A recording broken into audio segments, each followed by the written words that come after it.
Today I'm going to discuss Derek Walcott's poems. Derek Walcott was a St. Lucian poet and playwright. He received Nobel Prize in Literature in 1992. His main themes were colonialism, British Empire, white cultural dominance, and cultural hybridity.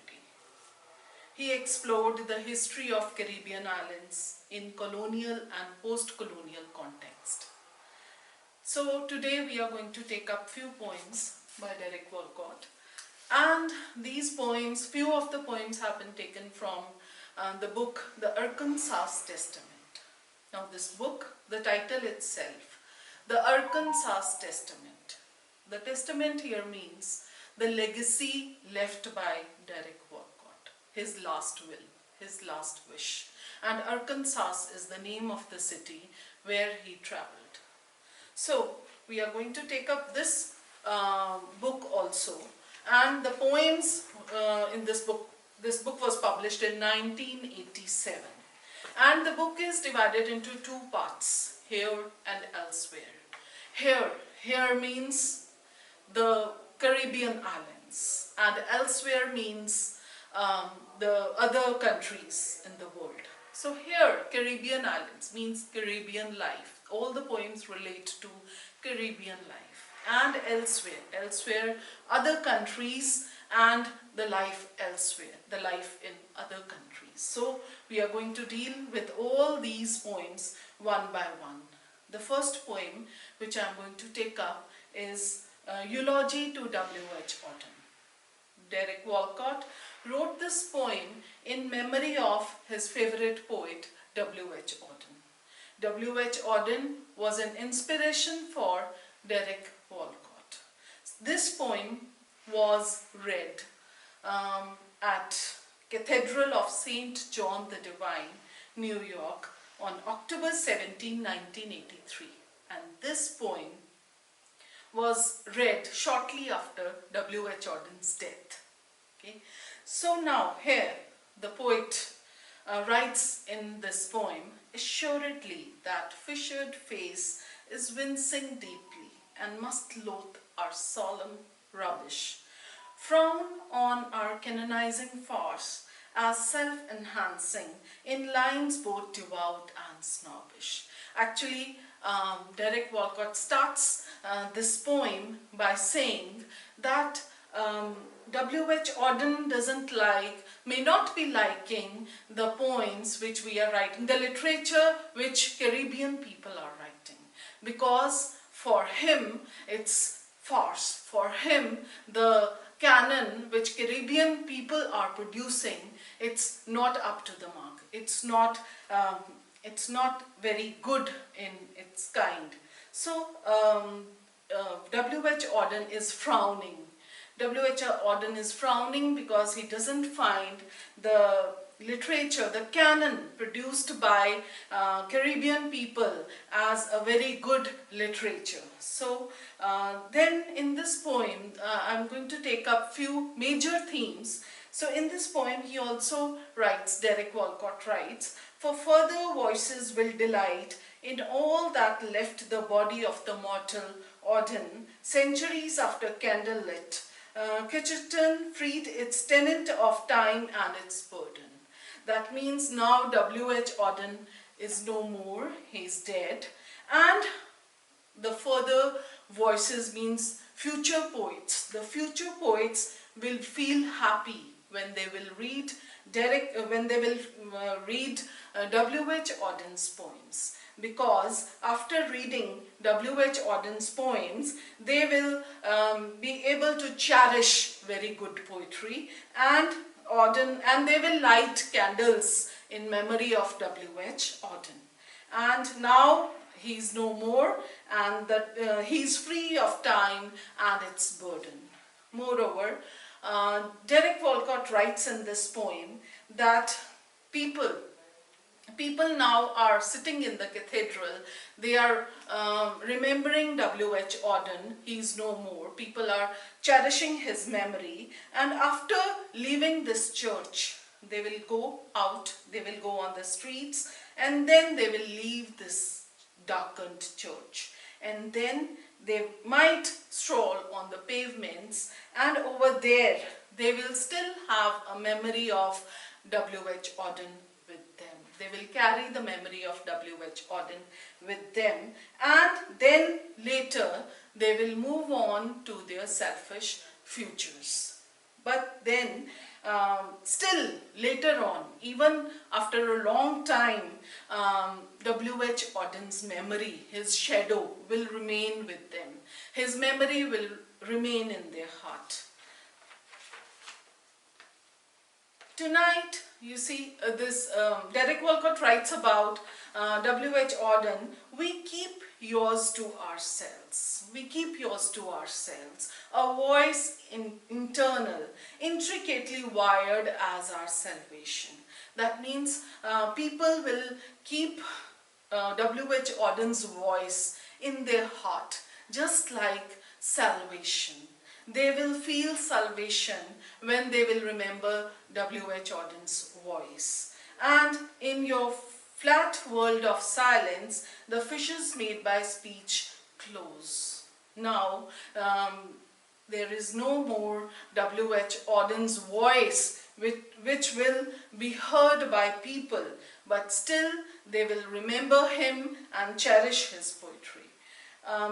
Then in other lines, Derek Walcott writes, in treachery and in union, despite your empire is wrong, I made my first communion there with the English tongue. He says, Derek Walcott writes in this poem that Britishers, they occupied Caribbean islands as their colony, and which was an act of treachery.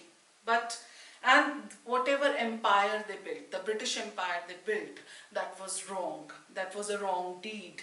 But it was during that time when Derek Walcott made his first communion with English language. Although the time was very dark, but Derek Walcott still took some positive things out of that dark time, and he learned English language, and he read W.H. Auden's poetry during that time. So he says that the time was of a loss because they were colonized. The time was at a loss, but still he says that he made joy out of the possession. He made joy out of that lost time. So he says that he learnt W.H. Auden's poetry during that time just like a song or a lesson. With so much dedication and devotion, he learnt W.H. Auden's poetry during that time. Moreover, Derek Walcott writes in this poem, O craft strangely chooses one mouth to speak for all. O light no dark refuses. O space impenetrable. Derek Walcott writes that W.H. Auden used to write poetry for everyone, for the oppressed people, for those who were exploited and those who were oppressed. And it was his voice that spoke for the darker areas. His light never refused the dark. That means he always spoke for the people. He raised his voice for the people who were oppressed. So this poem written by Derek Walcott in memory of W.H. Auden, he says that W.H. Auden is a star. He's a star, and we honor him. We honor him, and we will always honor him as a great poet. And and will pray for him. His patience is known everywhere. He was a very patient person, and his prayers are with us. W.H. Auden says that in his poetry, W.H. Auden says that the city, there should be justice in the city, in New York. There should be justice and people should be kind. This is the message given by W.H. Auden's poetry, that people should remain kind and there should be justice. So this is the message given by W.H. Auden's poetry. So this In this poem, Derek Walcott admires, appreciates W.H. Auden's poetry. He remembers W.H. Auden as a great poet. So this was the poem Eulogy to W.H. Auden by Derek Walcott. Now the next poem by Derek Walcott is Ruins of a Great House. In this poem, Derek Walcott actually remembers the time when Caribbean islands were colonized. So this great house is a symbol of the greatness at that time of the British Empire. But now the Britishers have gone, the Caribbean islands, they are no more colonized by them, they have left the place. But what is left after that? It's the ruins. The ruins are left after that. They have gone, Britishers have gone, but the ruins have left. So the name of the poem is Ruins of a Great House. In this poem, Derek Walcott says that the empire was like a leprosy. The British Empire was like a leprosy. Why? Because they exploited people, they oppressed people. Wherever they went, they colonized other countries and they oppressed those people. So the empire was like a leprosy. And then he says, a spade below dead leaves. Even now, if you move around that place, even now you can find a bone of a dead body below the earth. You can find. Why? Because Britishers killed people. So there are lines, fallen from evil days, from evil times. Those were evil times because the Britishers, they used to kill innocent people. Those were evil times. And then Derek Walcott writes, I climbed a wall with grill ironwork. Derek Walcott says he climbs the wall of a big house. He enters a big house which was earlier owned by Britishers. He climbs that big house, the wall of that big house, and enters that house. So he says, I climbed a wall with a grill ironwork of exiled craftsmen, protecting that great house from guilt perhaps. So he says, Britishers used to have big houses and they used to protect them, protect the houses and protect themselves with ironwork. Perhaps they were guilty of what they were doing. So in these lines, Derek Walcott says that he climbs the wall of that big house and he writes about that now there is nothing left in that house because the Britishers have gone. The death of a great empire, that great British Empire, big British Empire, now they are dead. That it's the death of the British Empire. The abuse of ignorance by Bible and by sword. What did they do? What did the Britishers do? They abused the people, the innocent people of the colonized countries. They abused the native people. First, they wanted to impose their Bible and then they forced by law. So, in other lines, Derek Walcott writes, I thought next of men like Hawkins, Walter, Alec Drake, ancestral murderers. All these people, the names of all these people, they are Britishers and they were the murderers, ancestral murderers, because they were the first people, they were the first Britishers who colonized Caribbean islands. So he remembers their names and calls them ancestral murderers. In other line, Derek Walcott writes, the rot remains with us, the men are gone. Britishers have gone, the men are gone, they are gone, but what is left is the rot. They have left the rot behind them. In another line, he says, in the end actually, Derek Walcott ends this poem with a positive note, with a note of compassion. Derek Walcott says that it was their loss also. It was not only our loss, it was their loss also. So he ends the poem with a note of compassion. In another poem by Derek Walcott, the name of the poem is The Castaway. The theme of the poem, The Castaway, is that the people living in Caribbean islands feel as if they are isolated. They feel as if neither the Africans support them nor other white European countries support them. So they are left alone. They are just like castaway living in those islands. So here in this poem, Derek Walcott writes, "The starved eye devours the seascape for the morsel of a sail." That means the people living in Caribbean islands, they yearn for support. They want that someone should come and help them. The other countries, Africa, other countries should come and help them, support them. But there is no support for them. So that is why they feel isolated. In other lines in this poem, Derek Walcott writes, "Nothing the rage with which the sandfly's head is filled." The people who are living there, who are living in Caribbean islands, they are feeling lost.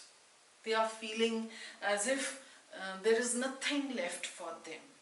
And because of this feeling, anger comes in their head.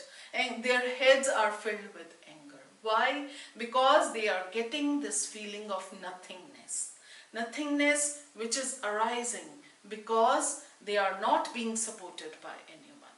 So pleasures of an old man, mourning, they are thinking about the basic things. They are reduced to the basic things. And they think sometimes there are hallucinations also in their mind. Pleasures of an old man, mourning, contemplative evacuation, considering the dried leaf, nature's plan. So they are thinking, the people living in Caribbean islands, they are thinking about very simple things because they are reduced to those things. They can't think of greatness. They are not supported by anyone. So they say, we end in earth, from earth began. They are thinking about death.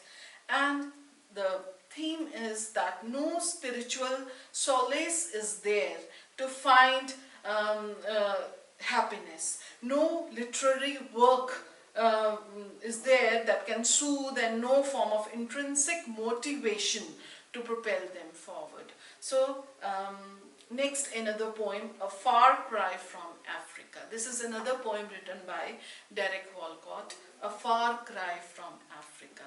And in this poem, Derek Walcott mentions the Mau Mau Uprising. There was a Mau Mau Uprising in Kenya. The tribal people, Kikuus, the tribal people of Kenya, Kikuus, they had an uprising against the Britishers. There was a kind of war between the Britishers and the Kikuyu tribes. It was a kind of war. And in this uprising, Britishers killed many tribal people. Britishers killed many Kikuus. So here in this poem, A Far Cry from Africa. A Far Cry from Africa means that Derek Walcott is writing in this poem far from Africa. He is sitting far from Africa, but his heart still speaks for African people. A Far Cry from Africa. In this poem, Derek Walcott remembers that time when there was Mau Mau Uprising and the Kikuyu tribe in Kenya had revolted against Britishers. Here he says that, Derek Walcott says that Kikuyu people are very quick, like flies. They are very quick, and it's their culture. They are tanned people, and they are very quick in their movements. And he says that now, after the revolt, now there are only dead bodies, only corpses spread in the fields. In that place of paradise, what is left? Only the dead bodies of tribal people. So Derek Walcott says that now even the worm is saying that there should be no compassion. There should be no compassion. That means Britishers never felt any compassion for the colonized people. They only count their statistics. Britishers only count their statistics, their figures, how many people they have killed. This is what they think.